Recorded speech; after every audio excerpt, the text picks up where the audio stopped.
November 27, 1994. The Sierra Nevada mountains, California. A man is crawling through chest-deep snow. His left ankle is shattered, bone grinding against bone with every movement. 7 of his ribs are cracked. His shoulder is broken. One of his lungs has collapsed. He has no food, no water, no matches, no sleeping bag, no tent. The temperature is below freezing. A blizzard is coming. He hasn't eaten in 5 days. He hasn't slept in 3. Hypothermia is slowly shutting down his body. His hands and feet are turning black with frostbite.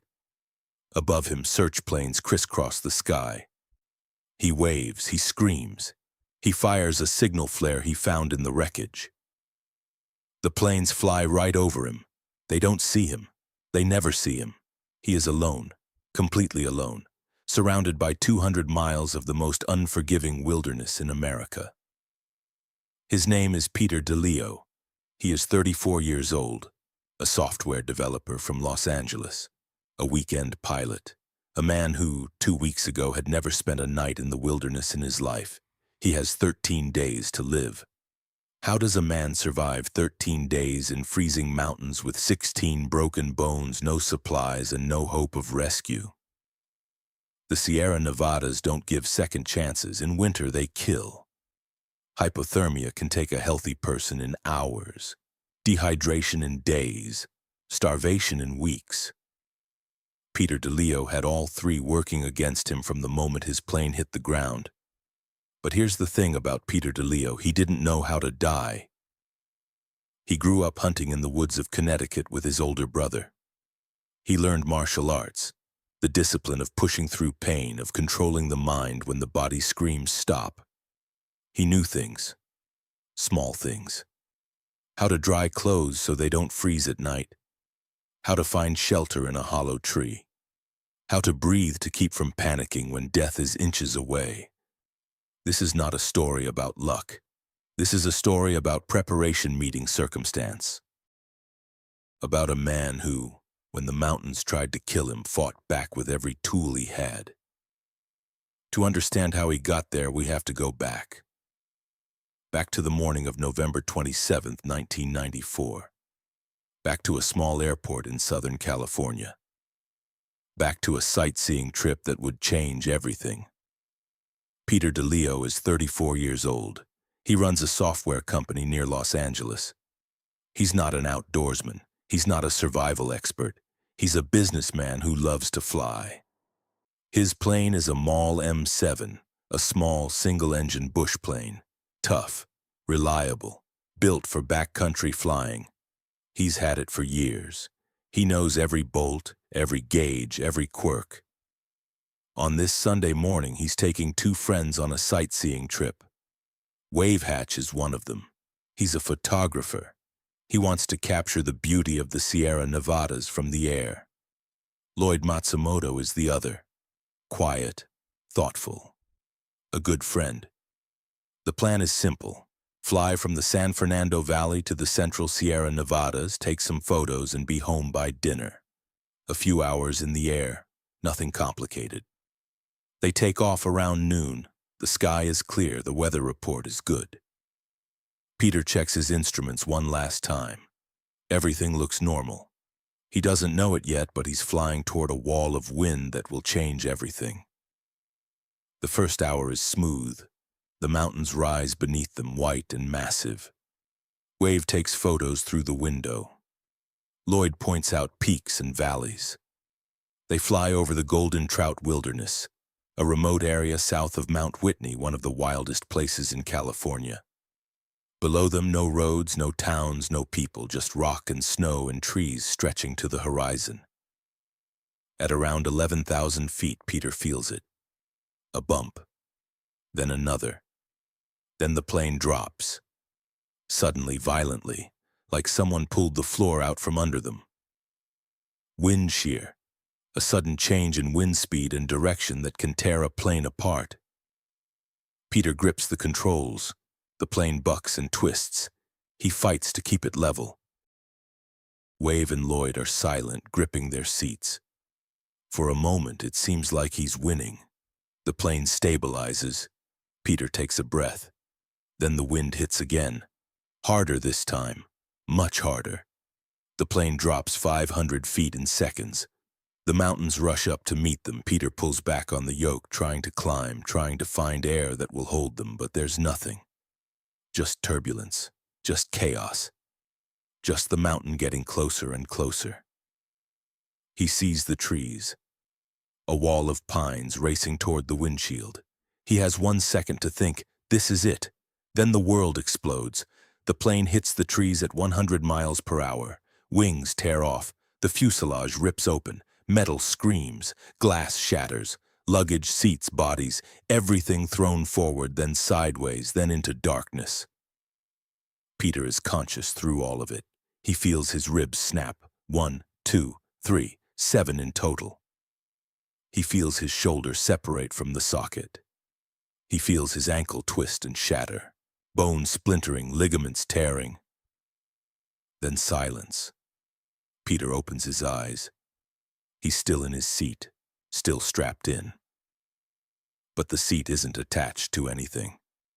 He's sitting in the middle of a snow-covered slope surrounded by wreckage. He looks around. The plane is gone. Not gone. Scattered. Pieces everywhere. Wings 50 yards away. The tail 100 yards down the mountain. Debris spread across the snow like confetti. He hears a moan, then another. Wave is lying 20 feet away, bleeding, moving, alive. Lloyd is still in what's left of the fuselage, trapped, pinned by twisted metal. But alive. Peter tries to stand. His ankle screams, his ribs scream, his shoulder screams, everything screams. But he's alive. They're all alive. 3 men walked away from a crash that should have killed them instantly. That was the good news. The bad news was where they were. Peter takes inventory. His left ankle is destroyed. The bone is broken in multiple places. He can't put weight on it without wanting to black out. 7 cracked ribs. Every breath is agony. If he breathes too deep, the broken ends could puncture his lung. If he breathes too shallow, he'll suffocate. His right shoulder is dislocated, maybe broken. He can't lift his arm above his waist. He has cuts and bruises everywhere. His left eye is swollen shut. Wave is hurt too. Not as bad as Peter, but bad enough. He's conscious, but he can barely move. Lloyd is trapped. The wreckage has pinned him. He's alive, but he's not going anywhere. They have no food, no water, no blankets, no first aid kit. The emergency supplies, what little they had, are scattered somewhere in the wreckage, buried under snow. The temperature is dropping. It's November. They're at 8,500 feet. At night, it will drop below 0. Peter looks at his friends. He looks at the mountains stretching in every direction. He looks at the sky already starting to darken. He does the math. It's not good. They have 1 chance. Peter is the most mobile of the 3. If he stays, they all die. If he goes for help, maybe. He makes it. And if he makes it, he can bring rescuers back. Wave agrees. Lloyd agrees. It's the only plan they have. Peter gathers what he can find. A sleeping bag, some crackers, a few matches. He leaves it all with Wave and Lloyd. They need it more than he does. He'll travel light. He finds one thing for himself, a signal flare. If he sees a rescue plane, he can fire it. Maybe they'll see him. Maybe. He says goodbye. Wave shakes his hand. Lloyd nods from the wreckage. Peter starts walking. Or rather, he starts limping, hobbling, crawling, moving 1 foot, then the other, then falling, then getting up again. Behind him, the wreckage disappears into the trees. Ahead of him, nothing but snow and rock and sky. The first rule of winter survival: don't get wet. Peter learned this as a kid hunting in Connecticut. If your clothes get wet, they freeze at night, and if they freeze, you die. He finds a cave, a small one, just big enough to crawl into. He sits there as the sun goes down, trying to warm himself with body heat alone. But the cave is rock, and rock steals heat. By midnight, he's shivering uncontrollably. His teeth chatter, his muscles spasm. He realizes, this cave will kill me. He crawls out into the night. The temperature is well below zero. The wind cuts through his torn clothes like a knife. He finds a fallen tree, a big one with a hollow trunk. He crawls inside. It's not warm, but it's warmer than the cave. The wood doesn't steal heat the way rock does. He curls into a ball and waits for morning. He doesn't sleep.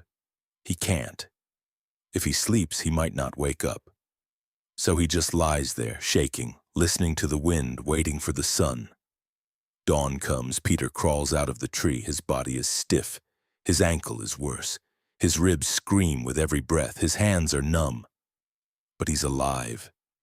He looks at the mountains around him, peak after peak stretching to the horizon. He has no map, no compass, no idea which way to go. But he knows one thing. Water flows downhill, and downhill leads to valleys, and valleys lead to people. He starts moving, downhill, always downhill. Every step is agony. His ankle grinds bone on bone. He uses a branch as a crutch, but it's not enough. He falls, gets up, falls again, gets up again. Behind him, search planes are already in the air. The Civil Air Patrol has launched a massive search. They're looking for the wreckage. They're looking for survivors. Peter hears them. He sees them. Tiny specks against the blue sky. He fires the flare. It arcs into the air, bright red against the snow. The planes keep flying. They don't see him. Peter watches them disappear over the horizon. He's alone again. Day 2. Peter hasn't eaten in 48 hours. He hasn't had water in 24. His body is starting to consume itself. He finds a small stream, not frozen, running water. He drops to his knees and drinks. The water is ice cold, but it's water. It's life. He stays there for an hour, drinking, resting, trying to gather strength. Then he moves on. The terrain gets worse, steeper, rockier, more snow. He's climbing now, not descending. The valley he thought he was heading toward turned out to be a dead end. He has to go up to go down. His ankle is a nightmare. Every step sends lightning up his leg. He starts crawling on his hands and knees. Then when the snow gets too deep, he rolls. Log rolls down the slope. It's slower, but it hurts less. At night, he finds another hollow tree. He crawls inside. He's so tired he can barely keep his eyes open.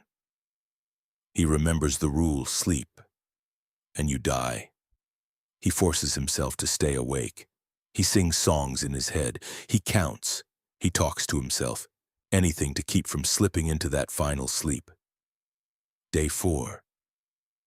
Peter finds a hot spring.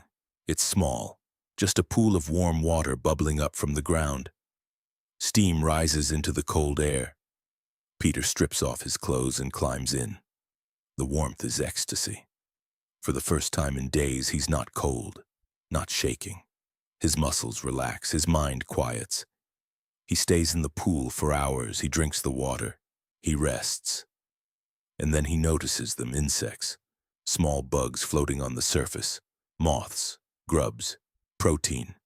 He starts eating them one by one. They taste like nothing, but they're food, they're fuel. He stays at the hot spring for 2 days, resting, eating insects, gaining strength. On the morning of day 6, he moves on. The blizzard hits on day 7. Peter sees it coming, a wall of white sweeping across the mountains. He looks for shelter, anything. He finds a burned-out tree, a giant sequoia hollowed by fire decades ago. The inside is big enough to stand in. There's even a small opening at the top for smoke. Not that he has smoke. He crawls inside just as the storm hits. For 2 days, the blizzard rages, wind screaming, snow piling up, temperatures dropping to 30 below. Peter stays in the tree. He builds a small barrier of branches across the opening.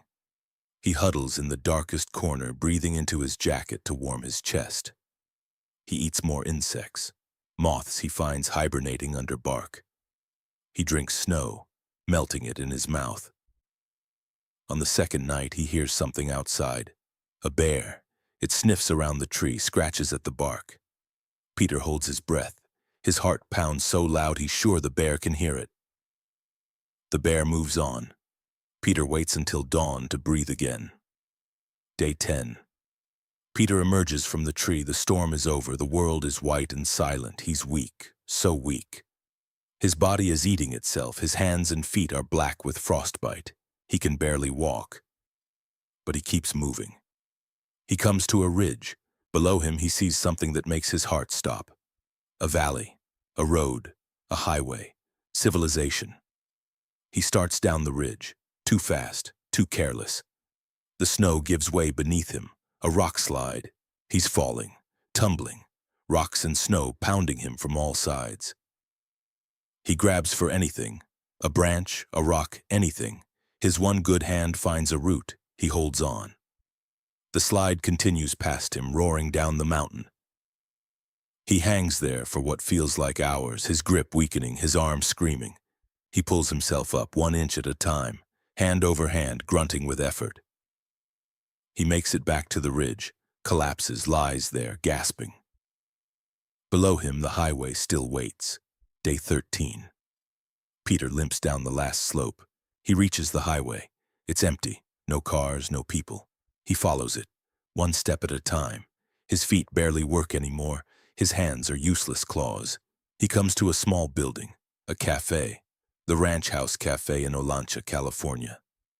He pushes open the door. Inside, people are eating lunch. They look up at this apparition, this man who looks like a corpse covered in frostbite, eyes wild, clothes hanging in rags. Peter tries to speak. His voice is barely a whisper. "I'm the pilot," he says. "The one they're looking for. I crashed. I need help." They don't believe him at first. How could they? The search has been going on for nearly 2 weeks. Everyone assumes the pilot is dead. But Peter keeps talking. He tells them about the crash, about Wave and Lloyd, about the 13 days in the mountains. Finally, someone picks up the phone. The sheriff's department gets the call. A man has walked out of the mountains. He claims to be the pilot of the missing plane. He says there are 2 survivors still at the crash site. The sheriff is skeptical. It's been 13 days. No one survives 13 days in the Sierra Nevadas in winter with no supplies. But they send a helicopter anyway. Peter insists on going with them. He's barely standing. His body is shutting down. But he won't let them go without him. He knows where the wreckage is. He knows where his friends are. They fly over the mountains. Peter guides them. He recognizes the peaks, the valleys, the ridge where he almost died. They find the wreckage. It's exactly where Peter said it would be. The helicopter lands near the crash site. Rescue workers rush to the wreckage. Wave and Lloyd are inside. They haven't moved in days. Wave is dead. He died sometime in the 2nd week from his injuries, from the cold, from lack of food and water. Lloyd is dead too. He never had a chance. Pinned in the wreckage, unable to move, unable to escape. Peter watches from the helicopter. He doesn't cry. He doesn't scream. He just watches. He walked 50 miles through the worst terrain in America. He survived 13 days with 16 broken bones, no food, no fire, no hope. He did everything right, and it still wasn't enough. They fly Peter to a hospital. Doctors examine him. He weighs 115 pounds, 45 pounds less than when he started. His hands and feet are black with frostbite. For a month, they wait to see if they'll have to amputate. He has multiple surgeries, reconstructive work on his ankle, his shoulder, his ribs. But he keeps his hands. He keeps his feet. It takes years to recover. Physical therapy, surgeries, rehabilitation, learning to walk again, learning to live again. But Peter DeLeo is alive. The story makes national news, newspapers, television, radio. Everyone wants to talk to the man who walked out of the mountains. Peter does interviews, he tells his story, but something's missing. He's not ready. The trauma is too fresh. A friend hands him a cassette recorder. "Talk," he says, "get it out." Peter records 20 hours of tapes, his voice, his memories, his pain. He puts it all on tape and then puts the tapes away. Years pass. Peter heals. He goes back to work. He starts a real estate business. He buys a motorcycle and rides from California to South America. 30,000 miles, 18 months, through the Andes, through the mountains that almost killed him. He meets a woman, falls in love, gets married, and eventually, he writes the book. Survive, My Fight for Life in the High Sierras. It takes 5 years to write. Every page brings back the cold, the pain, the fear. But he writes it anyway. Peter goes back to the mountains, not to fly. He'll never fly again, but to walk, to hike, to remember. He retraces his route, with proper gear this time, with food and water and warm clothes. He visits the hot spring, the burned-out tree, the ridge where he almost died in the rock slide. He thanks the mountains. He thanks them for letting him live. He still loves the Sierra Nevadas. He says, "They're a living thing, and they treated me just fine." What did Peter DeLeo learn from those 13 days? He learned that the human spirit is stronger than anyone thinks. Stronger than broken bones. Stronger than frostbite. Stronger than starvation and dehydration and despair. He learned that preparation matters. The skills he learned as a kid, hunting with his brother, surviving in the woods, controlling his breath in martial arts, saved his life. He learned that quitting is a choice, and he chose not to quit. In his book, he writes about the moment when death felt closest. When hypothermia was pulling him into that final sleep, he was warm, comfortable, at peace. And then he remembered, sleep, and you die. He got up, he kept moving. That's the lesson. That's the story. Wave Hatch and Lloyd Matsumoto are still in the mountains. Their families chose to leave them there. The Sierra Nevadas took them, and the Sierra Nevadas keep them. Peter DeLeo is still alive. He lives in Connecticut now. He invests in real estate. He dreams of flying around the world, and not in a small plane, but in something bigger, something safer. Sometimes on cold winter nights, his hands and feet tingle. The frostbite never really goes away. It reminds him of what he survived. He doesn't mind. He says it's a small price to pay for a second chance. 13 days, 50 miles, 16 broken bones, no food, no fire, no hope. And yet, one man walked out. If this story moved you, please like and subscribe. Your support helps us preserve these histories. Tell us in the comments, could you have done what he did?